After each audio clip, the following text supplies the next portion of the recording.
युवा को सबसे पहले शिक्षा और एक अच्छे स्कूल, एक अच्छे कॉलेज, इसी चीज़ की ज़रूरत होती है। सरकार जिसकी भी बने, बस स्टूडेंट्स का ध्यान रखा जाए, अच्छे से शिक्षा पे बात हो, बेटर एजुकेशन मिले। हालांकि ऐसा हुआ है कई जगह सरकारी स्कूल्स आए हैं, तरह तरह के इंग्लिश मीडियम, पहले स्कूल नहीं था, इंग्लिश मीडियम लाया गया। क्राइम फ्री स्टेट होना चाहिए। जो आजकल इतनी क्राइम बढ़ गई है लड़कियों के लिए, उसके सेफ्टी के लिए कुछ हो। भले कोई भी जीते, लेकिन ये चीज़ पे ज़रूर काम हो। इस तरह जो चुनावी वादे करते हैं, तो इस पर ना आके लोग डेवलपमेंट की बात करें तो ज़्यादा अच्छा है, मुझे लगता है।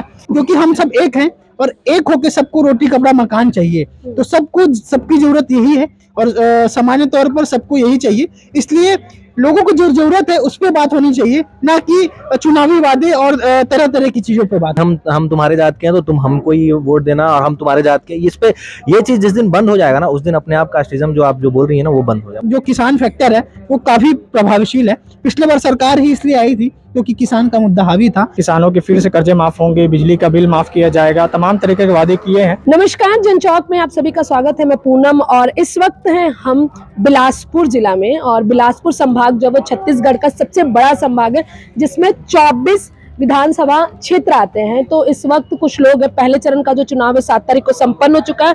76.04 का जो प्रतिशत है वो अभी तक काउंट किया गया है। अगला चुनाव 17 तारीख को होने वाला। त्योहारी सीजन के बीच में हम इस वक्त हैं बिलासपुर में। कुछ स्टूडेंट है यहाँ पर यूनिवर्सिटी के, ये एजुकेशन हब है जहाँ पर विभिन्न जगह से लोग आते हैं। तो कुछ स्टूडेंट है, उन्हीं से जानेंगे चुनाव में उनके क्या मुद्दे हैं, किस मुद्दे पे वोट करने वाले, क्या सोचते हैं वो सरकार को लेकर, क्या बातें हैं। आइए मेरे साथ उन लोगों से बात करेंगे। सर, क्या नाम है आपका? मेरा नाम निशांत है।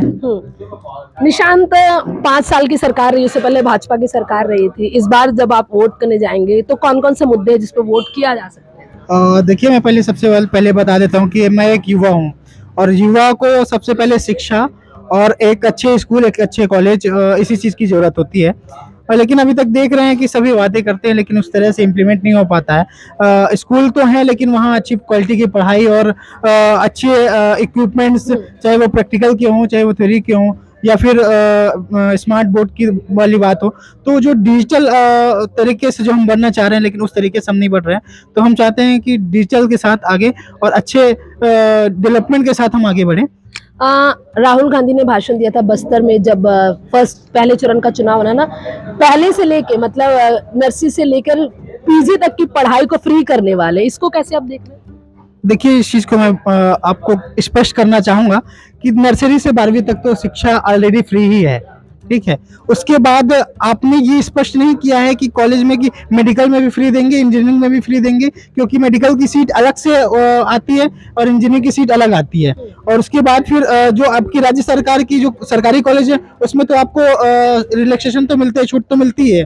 तो इस तरीके से छूट कहाँ मिली, हमें ये समझना पड़ेगा। पहले युवाओं को पहले ये समझना पड़ेगा, क्योंकि अभी तक कोई समझ नहीं रहा, सिर्फ केजी से पीजी बोल रहा है, लेकिन उसको समझ आना चाहिए। समझ आएगी तो आगे वो खुद सोच सकेंगे। तो आपके हिसाब से क्या स्किल वाले कोर्स उन पे छूट होनी चाहिए? बिल्कुल बिल्कुल, जो स्किल बेस्ड काम है उस पर ज्यादा फोकस करना होगा, क्योंकि लोगों को काम चाहिए। अगर वो काम दूसरे के पास जाकर नहीं कर सकते हैं तो वो खुद अपना स्वरोजगार चालू कर सकते हैं। तो स्किल बेस्ड काम और लोगों को ज्यादा से ज्यादा सिखाना चाहिए ताकि लोग। हाँ, और दूसरे लोग भी उनसे बात करेंगे। आपका क्या नाम है? जी, मेरा नाम विशाल है। अच्छा, आप भी बिलासपुर के ही मतदाता हैं? जी बिल्कुल। विशाल, मोदी जी आए, उसके बाद राहुल गांधी आए, तरह तरह की बातें, वायदे बहुत सारे हो रहे हैं। 5 साल की सरकार रही है, धान पे बहुत सारी बात हो रही है। एज ए युवा आप इन सारी चीजों का, और एज ए स्टूडेंट आप इन सारी चीजों का? एज स्टूडेंट मैं तो बस यही बोलूँगा कि सब वादा कर रहे हैं और पूरी तरह से फुलफिल नहीं की जा रही है। जो कि बस यही चाहता हूँ कि सरकार जिसकी भी बने, बस स्टूडेंट्स का ध्यान रखा जाए, अच्छे से शिक्षा पे बात हो, बेटर एजुकेशन मिले। हालांकि ऐसा हुआ है कई जगह सरकारी स्कूल्स आए हैं, तरह तरह के इंग्लिश मीडियम, पहले स्कूल नहीं था, इंग्लिश मीडियम लाया गया, लेकिन वहाँ पर प्रॉपर तरीके से टीचर्स वहाँ पर अवेलेबल हों, सबकी पढ़ाई लिखाई का अच्छे से बेहतर तरीके से और भी ध्यान रखा जाए। बस मैं ये, जैसे आत्मानंद स्कूल की बात आती है तो हमेशा भूपेश बघेल जब भी कहीं जाते हैं, और राहुल गांधी भी जहाँ जा रहे हैं, स्पेशली आत्मानंद स्कूल की बात हो रही है। क्या आपको लगता है कि इससे बेटर एजुकेशन आया है? जी देखिए, बात करने लायक तो है, क्योंकि छत्तीसगढ़ में ये नहीं था स्टूडेंट्स के लिए। पहले अगर बात करें हम, कोई अगर इंग्लिश मीडियम में पढ़ना चाह रहा था तो उसको मोटे मोटे रकम देकर उसको प्राइवेट स्कूल्स में जाने पड़ते थे, तो ये चीज़ सही है। लेकिन वहाँ पर फैकल्टी अवेलेबल है कि नहीं है, ये सारी चीज़ों पर थोड़ा सा ध्यान देना चाहिए, मुझे ऐसा लगता ध्यान है। देना चाहिए। तो इनका कहना है कि स्कूल खुले ये अच्छी बात है, लेकिन उसके बाद स्कूल खुलने के बाद उन्हें कैसे शिक्षा दी जा रही है या क्या हो रहा है उस पर भी गवर्नमेंट को फोकस करना चाहिए। मैम आपका क्या नाम है? मेरा नाम मीठी है। मीठी, आप मुझे लगता है कि शायद पहली बार वोट डालने वाली होंगी। हाँ, पहली बार एज अ गर्ल जब आप वोट करेंगी तो कौन सा मुद्दा, क्या विमेन सेफ्टी पे आपको लगता है कि वोट किया जाना चाहिए? क्राइम फ्री स्टेट होना चाहिए। जो आजकल इतनी क्राइम बढ़ गई हैं लड़कियों के लिए, उसके सेफ्टी के लिए कुछ हो, वो चीज़ मैं कहना चाहूँगी कि भले कोई भी जीते, लेकिन ये चीज़ पे ज़रूर काम हो। जरूर काम कर जाए। अच्छा, आप स्टूडेंट है, हॉस्टल में भी रहती हैं, आए दिन स्टूडेंट्स गर्ल्स के साथ बहुत ज्यादा हरासमेंट हो रही है, क्या आपको लग रहा है कि इन सारी चीजों पे कोई भी सरकार काम नहीं कर पा रही थी? बिल्कुल, अगर हो भी रही है, नियम बन भी रहा है, लेकिन वो अच्छी तरह से लागू नहीं हो पा रहा है। बिल्कुल नहीं हो पा रहा है। जब ना घोषणा पत्र आता है, सारी चीजों पे बात होती है, हम फ्री बिजली पे बात कर रहे हैं, धान पे बात कर रहे हैं, विमेन सेफ्टी पर कहीं कोई बात नहीं हो रही है कि विमेन हेल्थ पे भी कोई बात नहीं हो रही। क्या आपको लगता है कि विमेन हेल्थ पे बात होनी चाहिए? बिल्कुल होनी चाहिए। आजकल ये बहुत बड़ा मुद्दा होना चाहिए, क्योंकि आजकल क्राइम भी इतना हो रहा है विमेन के साथ, तो उस पे कुछ ना कुछ स्टेप लेना चाहिए। तो हमारे साथ सिर्फ एक ही महिला बैठी हुई है, मेरे हिसाब से ग्रेजुएशन की स्टूडेंट हैं जीडीयू में, और उनका कहना है कि विमेन सेफ्टी को प्रायोरिटी देनी चाहिए। सरकार वायदे तो कर रही है, विमेन हेल्थ और विमेन सेफ्टी ये दो चीजें जिन पे बात होनी चाहिए। सर आपका क्या नाम? जी, मेरा नाम शशांक है।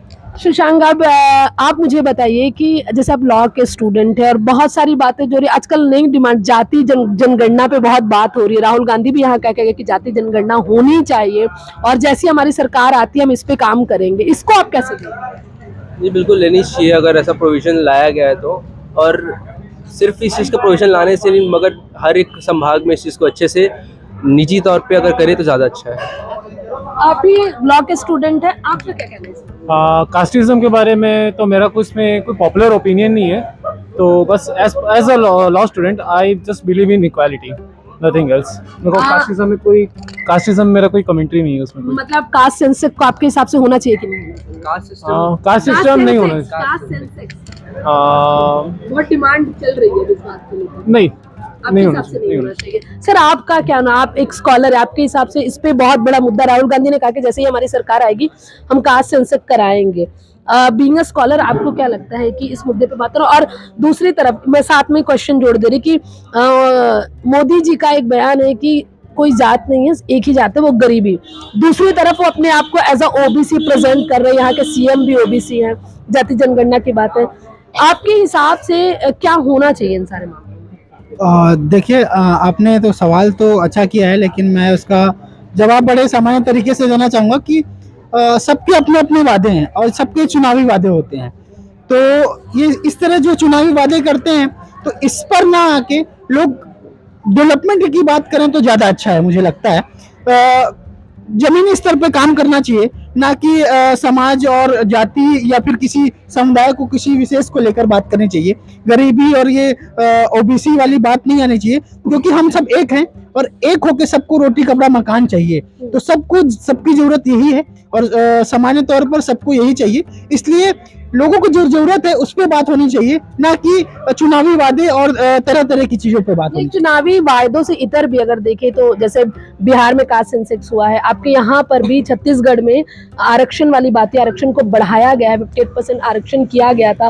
वो क्वांटिफाई डेटा है बट वो दिखाया नहीं गया है या ऐसे प्रेजेंट नहीं किया गया, उसमें बताया गया पर्टिकुलर कास्ट के हिसाब से सारी चीजें आई हैं, उस हिसाब से रिप्रेजेंटेशन नहीं है। ये एक बड़ा मामला, इसको कैसे करें? नहीं, ये तो ठीक है कि बिहार में हुआ है, यहाँ पे भी चलने की मतलब कराने की बात कही जा रही है, लेकिन मुझे लगता है कि ये बहुत बड़ी चीज़ नहीं है। अगर वो किन्हीं लोगों के लिए हो सकता है या किन्हीं के लिए ज़्यादा उनको आरक्षण चाहिए, तो इस तरीके से उनको लाभ मिल सकता है, लेकिन कहीं ना कहीं उनका जो लाभ लेने वाले हैं उनके विरोध में भी कई है, क्योंकि भाई वो भी चाहेंगे कि उनको सभी मिल जाएगा तो हमको क्या मिलेगा।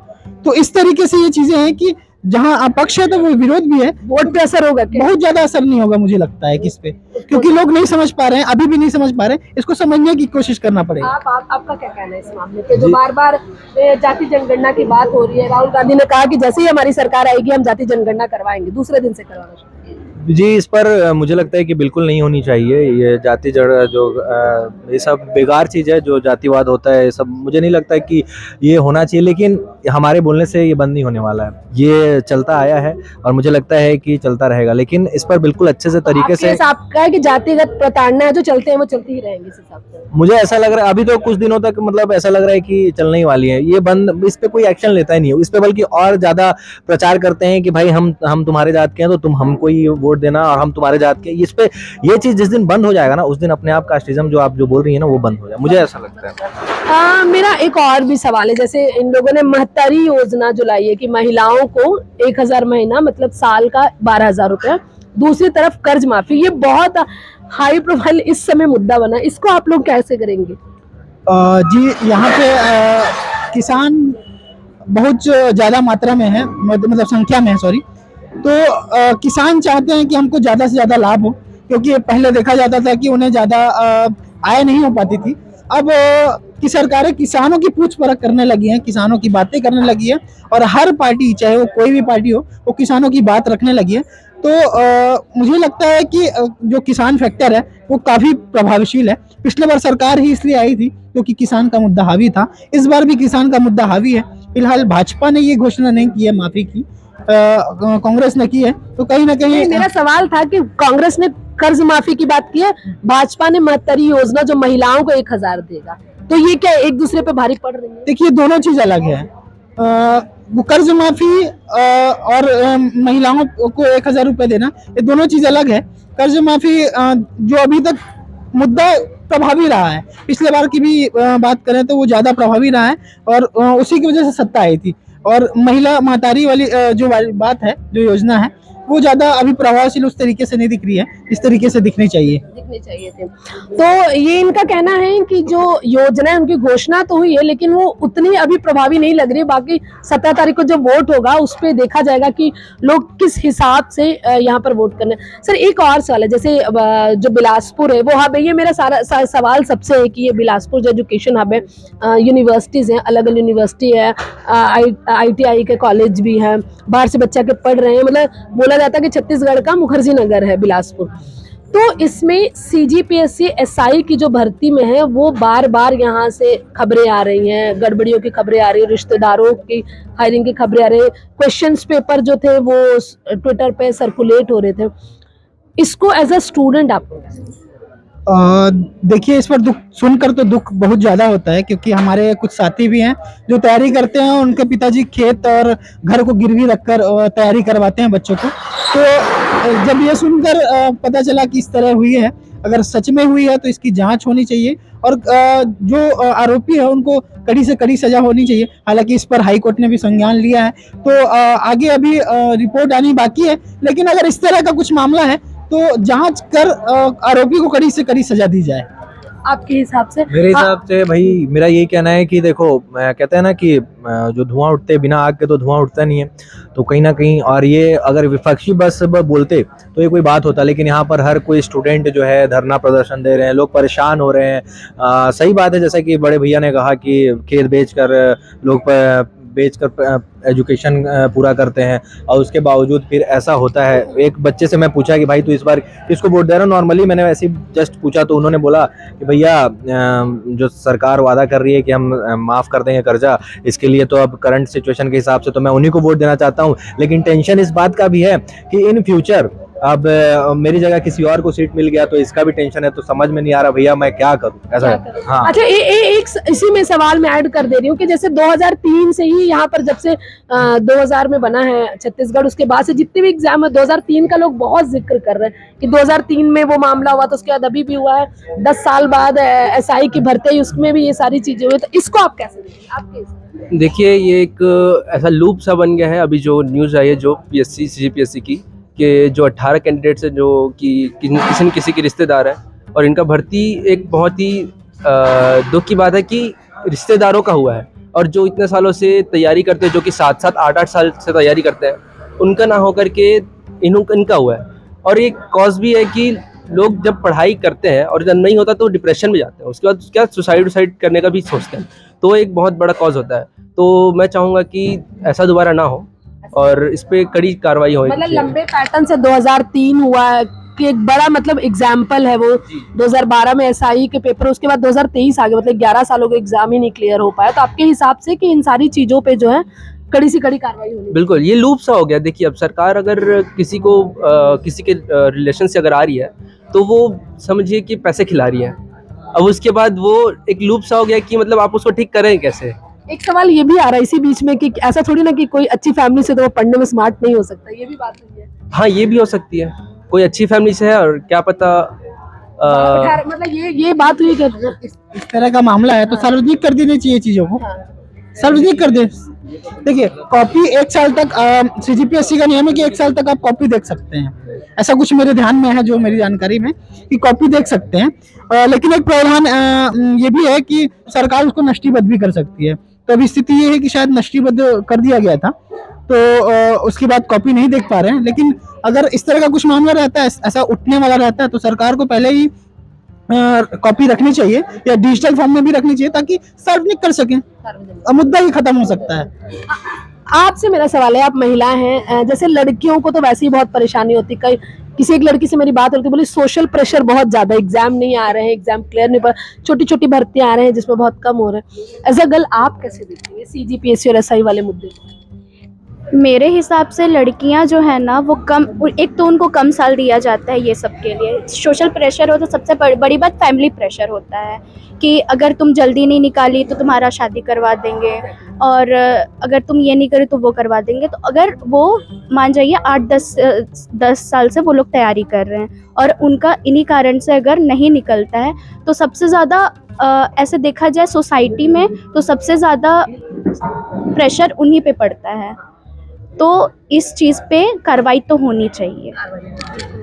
तो ये थे यहाँ के कुछ स्टूडेंट थे JJU यूनिवर्सिटी के, जिनसे हमारी बातचीत हो रही थी, जो हमें बता रहे थे कि यहाँ क्या माहौल है, कैसे चीज़ें हैं और किन मुद्दों पे जो है वो वोट डाला जाना चाहिए। साहिद सर, आपके हिसाब से इस बार जब वोट डाला जाना चाहिए, भ्रष्टाचार के बहुत सारे मुद्दे आ रहे हैं, दूसरी तरफ 5 साल का काम गिनाया जा रहा है, राहुल गांधी आके आदिवासियों पे बात कर रहे हैं, मोदी जी आकर महिलाओं को संबोधन दे रहे हैं और कह रहे हैं कि 5 साल में बहुत सारा भ्रष्टाचार महादेव है। पूरी बात को एक बार में समेटना चाहूंगी। जी देखिए कि इस बार का जो चुनाव है 15 साल बनाम 5 साल के पे इस पे चलन लग रहा है, ठीक है। तो पिछले 15 साल जो यहाँ पे भाजपा की सरकार रही, उन्होंने तमाम तरह के दावे करे कि हमने विकास कार्य किए, ये किए, वो किए। अगर उन्होंने 15 साल काम किया है तो फिर उनको 13 सीटों पे कैसे सिमट गए, ठीक है।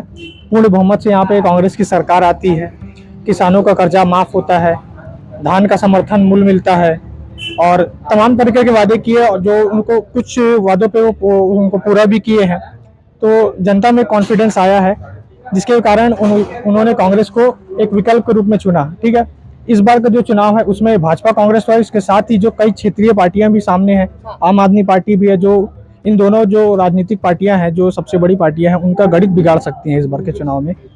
तो अब देखना ये होगा कि जनता किसको अपना जीत का सहरा बनाती है। मेरा लास्ट सवाल सिर्फ आपसे है, वही जो उनसे था, महतरी योजना, कर्ज माफी, कौन किस पे भारी पड़ रहा है इस बार? देखिए, जो जैसा कि भाई ने बताया कि महतारी योजना की बात की जाए या कर्ज माफी, दोनों अलग अलग चीजें हैं। कर्ज माफी पिछले चुनाव में एक बड़ा मुद्दा था, जिसमें किसानों के कर्जे माफ हुए हैं। इस बार के घोषणा पत्र में भी ये दावा किया गया है, और जो CM रहे हैं यहाँ के वर्तमान छत्तीसगढ़ के, जो भूपेश बघेल, उन्होंने फिर इस बार कहा है कि किसानों के फिर से कर्जे माफ होंगे, बिजली का बिल माफ किया जाएगा, तमाम तरीके के वादे किए हैं। तो मुझे लगता है कि इस बार फिर यहाँ पे सीटें पहले की तरह नहीं आएंगी, लेकिन थोड़ी बहुत कम होगी, लेकिन यहाँ कांग्रेस की सरकार फिर से बनेगी। तो ये थे हमारे साथ कुछ स्टूडेंट जो हमें बता रहे थे कि क्या क्या मुद्दे हैं, CGPSC से लेकर जो अभी घोषणा की गई, इन सब पे बात हुई है। तो इन सब बातों के बाद एक और चीज भी है, जो एक है कि स्टूडेंट्स के अपने मुद्दे हैं जिन पर वो वोट करने वाले हैं। बिलासपुर से मैं पूनम मसीह, जनचौक के लिए। आप देख रहे हैं जनचौक का सोशल मीडिया प्लेटफॉर्म। हमारे YouTube चैनल को सब्सक्राइब करने के लिए बेल आइकन दबाना ना भूलें।